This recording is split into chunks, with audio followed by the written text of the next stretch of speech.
Bismillahirrahmanirrahim. Assalamualaikum warahmatullahi wabarakatuh.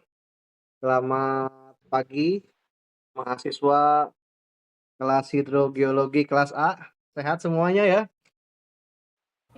Ya, Pagi Pak. Pak, sehat Pak. Sehat, Pak. Baik, selamat datang kembali di perkuliahan hidrogeologi pertemuan ke-10 ya, dengan topik kualitas air tanah ya. Terlihat? Sudah, Pak. Terlihat ya? Udah Terlihat, terlihat Pak. Pak. Oke. Baik, ini mata kuliah hidrogeologi ya, pertemuan ke-10. Jadi ini adalah beberapa agenda hari ini ya.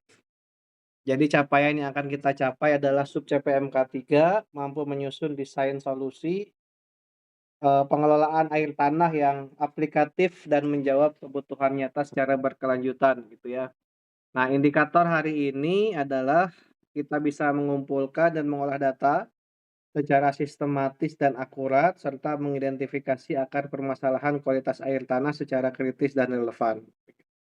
Baik, ada 4 agenda yang akan kita bahas. Pertama adalah terkait dengan protokol standar dan juga klasifikasi parameter kualitas air tanah, baku mutu air minum ya, berdasarkan Permenkes, kemudian metode penilaian mutu menggunakan Water Quality Index, dan keempat adalah studi kasus gitu ya. Baik, lanjut. Nah, kita ingat lagi, rencana pembelajaran kita ya. Minggu lalu kita belajar terkait dengan neraca air ya, dan hari ini kita akan melanjutkan gitu ya. Kita akan fokus pada kualitas air tanah ya, sebagaimana di diagram ini kita ada di posisi kualitas air tanah. Nah, setelah ini kita akan belajar analisis data hidrokimia, kemudian eksplorasi dan permasalahannya gitu ya. Oke, sebelumnya, sebagai pengantar, saya ingin bertanya kepada, saudara sekalian, kira-kira parameter apa saja sih yang biasanya digunakan untuk menilai apakah air tanah itu layak dikonsumsi atau tidak? Boleh sampaikan. Ada yang berpendapat silakan. Mungkin 2 orang ya, apa saja kira-kira? Disebutkan saja. Silakan.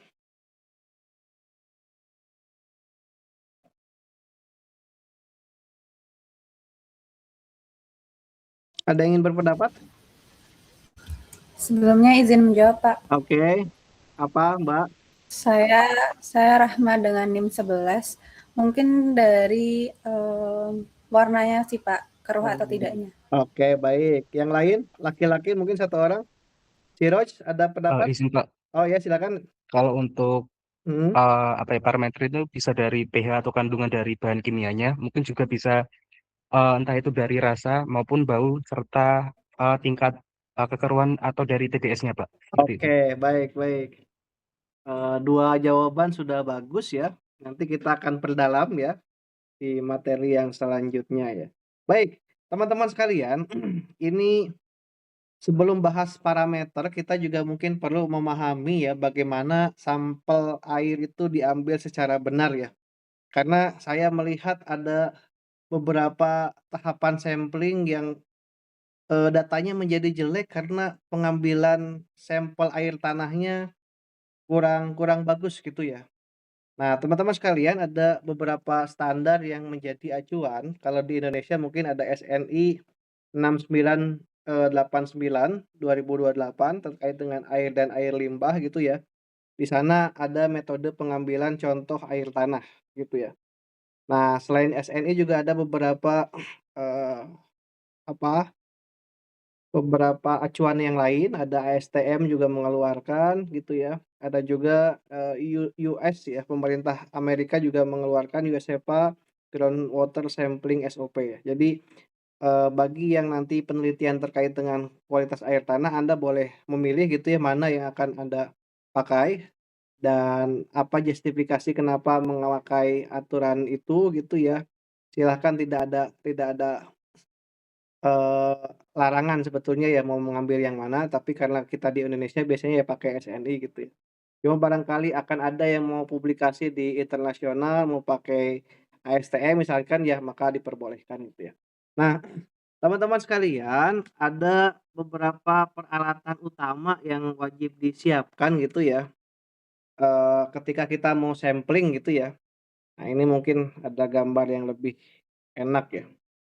Nah, kalau kita lihat, ini yang awal-awal adalah yang pertama adalah Baylor sampler ya.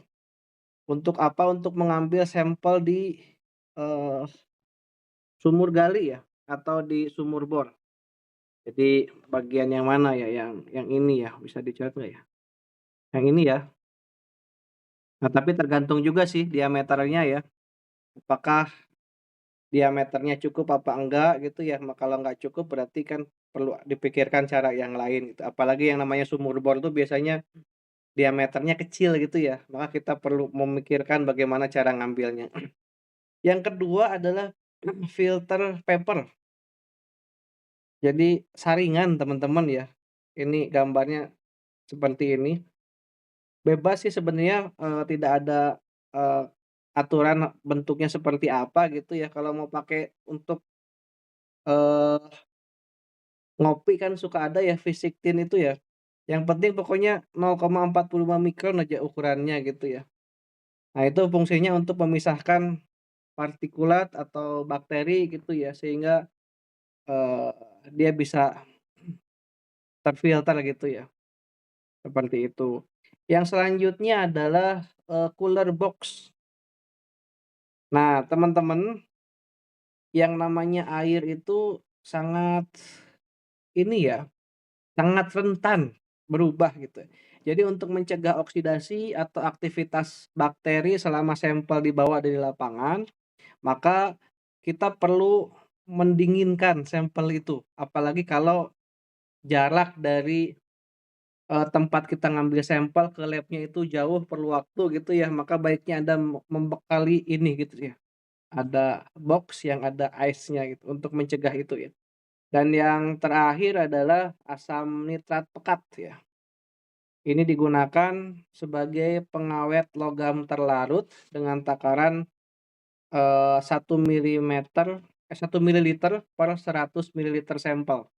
Atau gampangnya adalah ditambahkan sampai pH air itu kurang dari 2, seperti itu ya. Nah, ini 4 peralatan utama yang perlu diambil teman-teman sekalian, dan tentunya untuk ngambil sampel air juga butuh alat untuk ngambilnya ya. Di gambar yang kanan atas ini bayangan, botol yang digunakan. Setidaknya ada 4 gitu ya. Yang pertama yang kecil ini, yang paling kiri, ini biasanya digunakan untuk isotop ya. Jadi kecil saja gitu ya, biasanya untuk analisis isotop itu disaring pakai alat tadi ya 0,45 mikron tanpa tambahan apapun. Jadi diisi penuh jangan sampai ada rongga udara. Untuk apa? Untuk mencegah adanya evaporasi dan apabila didinginkan, lebih bagus gitu ya, jadi masuk ke es gitu untuk jaga. Yang kedua adalah botol 500 mililiter yang kayak gini ya, ini gambarnya. Nah, itu untuk uji anion dan kekeruhan karena untuk menguji kekeruhan juga jadi tidak perlu disaring, khusus yang ini menguji anion ya, tidak perlu disaring ya, karena kita menilai kekeruhannya juga. Kemudian yang ketiga adalah botol untuk yang ketiga ini untuk uji logam terlarut seperti besi, mangan, aluminium gitu ya. Nah, ini perlu disaring, selain disaring juga perlu ditambahkan asam nitrat. Hingga pH-nya kurang dari 2 gitu ya. Nah, yang keempat adalah botol gelap. Nah, botol gelap ini, atau biasanya coklat ya, ini untuk menguji bakteriologi ya, mikrobiologi ya, harus sudah disterilisasi dulu ya, jadi bisa direbus gitu ya, atau menggunakan autoclave kalau di lab gitu ya. Memastikan bahwa tidak ada bakteri gitu ya. Jadi benar-benar harus higienis, tangannya bersih gitu ya, disegel gitu ya, agar benar-benar nilainya bisa akurat ya. Dan yang kelima biasanya ini, retain sampel ya, cadangan ya, apabila diperlukan kalau ada uji ulang ya. Kira-kira seperti itu, ini beberapa apa, alat yang digunakan ya, teman-teman sekalian. Kita lanjut. Nah, apa saja sih parameter kualitas air tanah itu? Nah, terbagi menjadi 2 sebetulnya ya. Ada yang harus diambil di lapangan, kita sebut sebagai in situ, dan ada juga yang di laboratorium. Nah, pada slide ini kita bahas dulu kelompok yang in situ ya. Pertama adalah yang wajib diukur adalah, yang di lapangan karena sifatnya tidak stabil ya. Jadi memang benar harus di lapangan diukurnya. Karena tidak stabil, cepat berubah, jadi saat sampel tidak diukur langsung, itu akan ada potensi terpapar oleh atmosfer gitu ya, seperti itu. Nah, ada 5 parameter, rekan-rekan sekalian, ini ada pH, temperatur gitu ya. Ini sebagai indikator dasar keseimbangan kimiawi dan termal gitu ya. Kemudian yang kedua adalah daya hantar listrik atau DHL, mengukur, kemampuan ionik air menghantarkan listrik. Ada juga dissolved oksigen untuk menentukan kondisi redox ya. Kemudian rasa dan bau, gimana kalau rasa amis itu mengindikasikan adanya kadar besi yang tinggi, kalau rasanya pahit bisa jadi tanda bahwa ada kandungan magnesium sulfat gitu ya. Dan terakhir adalah alkalinitas yang harus diukur di lapangan karena, CO2 yang lepas ke udara itu dapat mengubah nilai bikarbonat secara drastis gitu ya.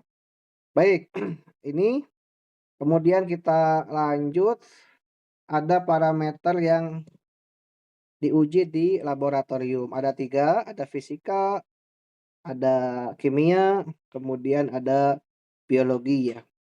Fisika mencakup warna dengan standar, PTCO, kemudian kekuruhan dalam satuan NTU, dan TDS dengan metode gravimetri gitu ya. Kemudian di kimia ada kita menghitung mengukur ya kation dan anion, ini fungsinya nanti untuk, eee, menganalisis fasiesnya ya. Kemudian ada juga nanti mengukur, eee, logam-logam berat ya untuk, eee, melihat bagaimana kualitas air tanahnya khususnya untuk penggunaan sebagai air minum gitu ya. Dan yang terakhir adalah mikrobiologi, ini, ada beberapa unsur, 2 aja sebetulnya ya, E. coli dan total coliform gitu ya. Teman-teman sekalian, kita masuk ke nilai baku mutu resmi. Jadi yang kita gunakan adalah acuannya adalah Permenkes RI nomor 2 tahun 2023, parameter wajib air minum gitu ya. Nah, ini ada beberapa parameter, di antaranya ada 7 ini ya, 7, parameter fisik. Jadi 2 biologi, yang awal itu ada mikrobiologi ya, kemudian 5 selanjutnya adalah parameter fisik gitu ya. Nah, ini adalah, mmm, informasi berapa kadar maksimum ambang batas dikatakan bahwa, eee, nilai tersebut masih bisa dipakai gitu ya. Nah, coba saudara bisa dicatat baik-baik ya angka-angka ini karena kita akan pakai langsung saat membahas studi kasus di bagian akhir di perkuliahan kita hari ini gitu ya. E. coli, total coliform, suhu, TDS, kekeruhan, warna, dan bau ya. Lanjut, nah ini kita lanjutkan dengan 12 parameter kimia ya. Ada pH pada rentang 6,5 sampai 8,5 masih normal. Nitrat maksimal 20 miligram per liter, nitrit maksimal 3 miligram per liter. Ada kromium valensi 6 ya, maksimal 0,01 miligram per liter. Ada besi, mangan, sisa klor, arsen, kadmium, timbal, klorida, dan aluminium ya. Sekali lagi bahwa parameter ini tolong dicatat ya, karena kita akan langsung pakai pada pembahasan di akhir perkuliahan nanti ya. Nah, jadi total kita punya 19 parameter wajib ya. yang menjadi acuan dalam menilai kelayakan air minum.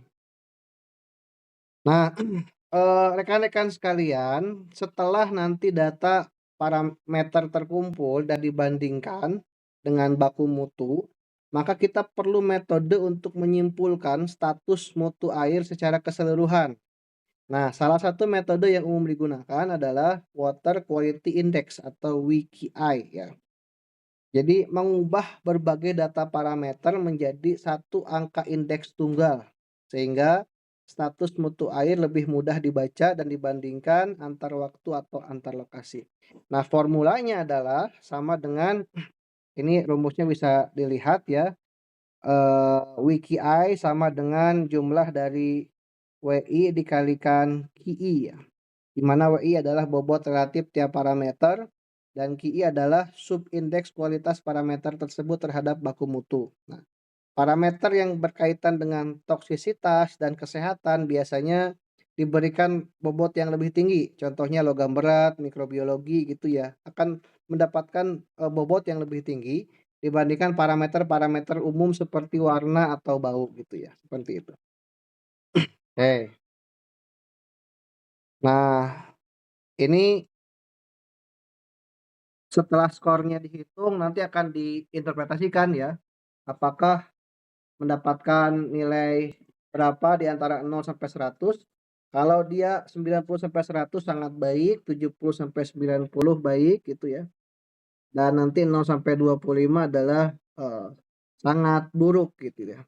Jadi beresiko terhadap kesehatan dan tidak layak dikonsumsi. Semakin nilainya semakin tinggi maka semakin bisa dikonsumsi gitu ya.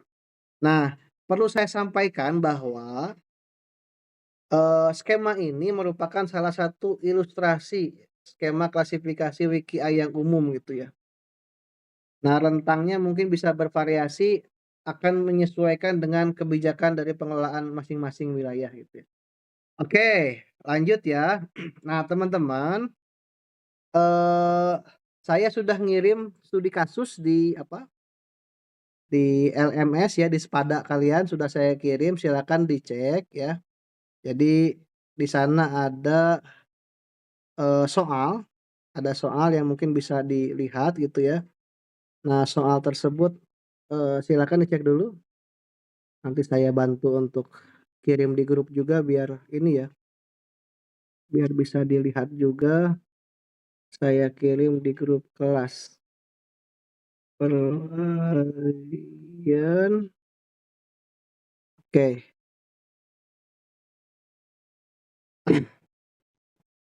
Sudah masuk ya? Jadi ada 2 udah masuk teman-teman?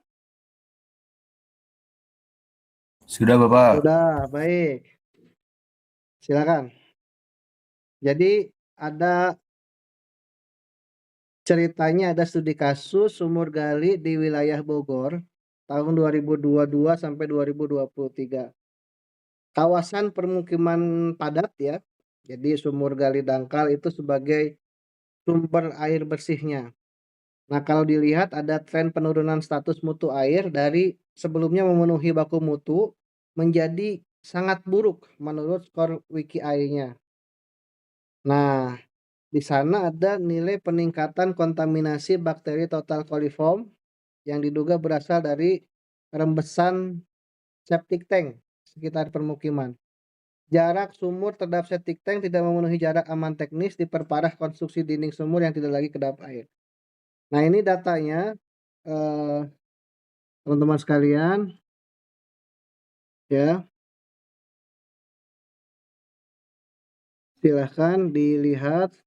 Ini data pendukungnya. Jadi kalau dilihat total coliformnya itu meningkat dari 460 jadi 1100 CFU per 100 ml. E. coli-nya meningkat dari 210 sampai 540 CFU ya. Nah, ini akan sangat jauh melampaui baku mutu karena yang diminta adalah 0, betul-betul 0 gitu ya.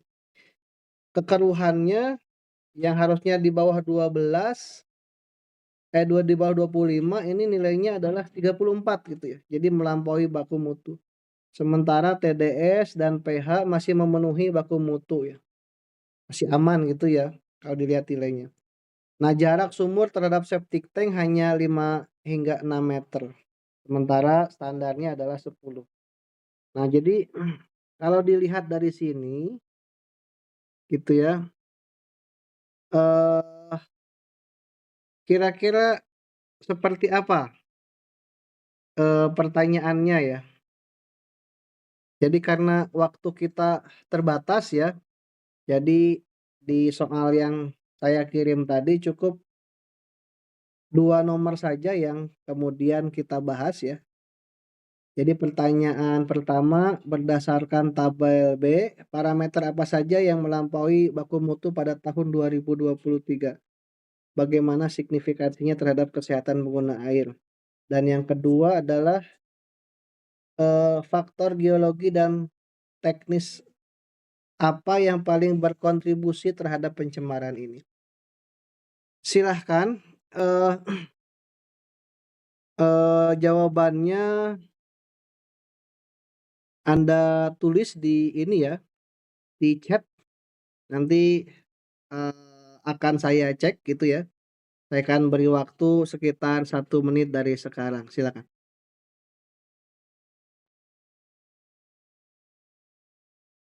Baik, terima kasih, eee, sudah saya baca gitu ya, jawabannya sudah tepat.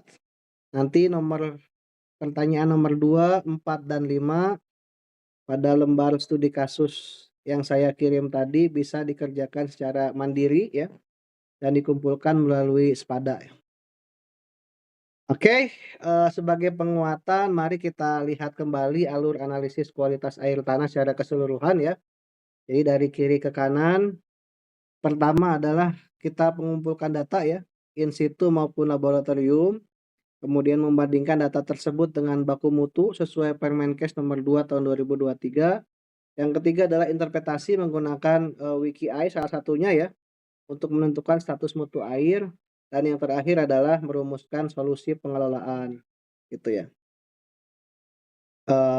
Berupa apa rekomendasinya, kemudian bagaimana konservasi gitu. Nah, teman-teman sekalian, penilaian kualitas air tanah tidak dapat dilakukan secara setengah-setengah gitu ya.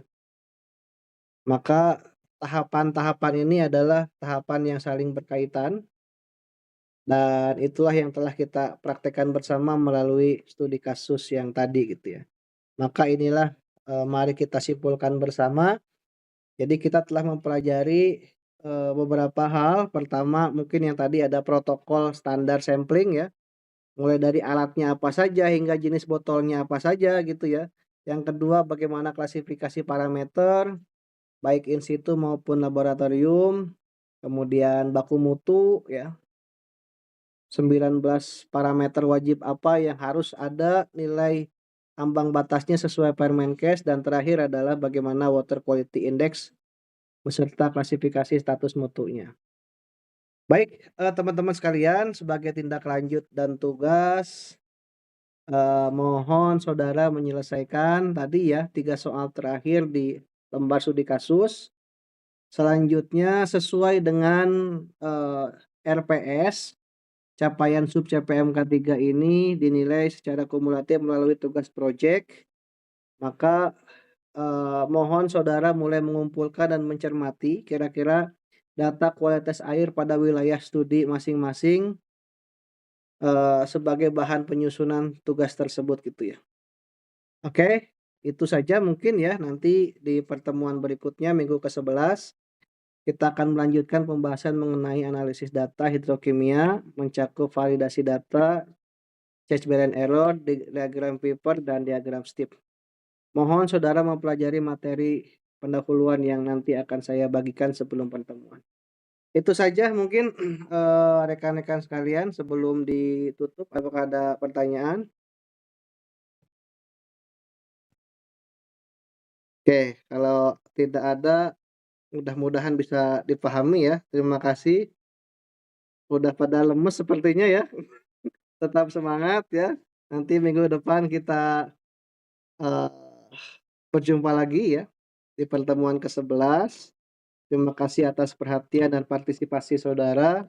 Selamat melanjutkan aktivitas dan sampai jumpa pada pertemuan berikutnya. Terima kasih. Assalamualaikum warahmatullahi wabarakatuh. Oke, makasih. Saya tutup. Waalaikumsalam.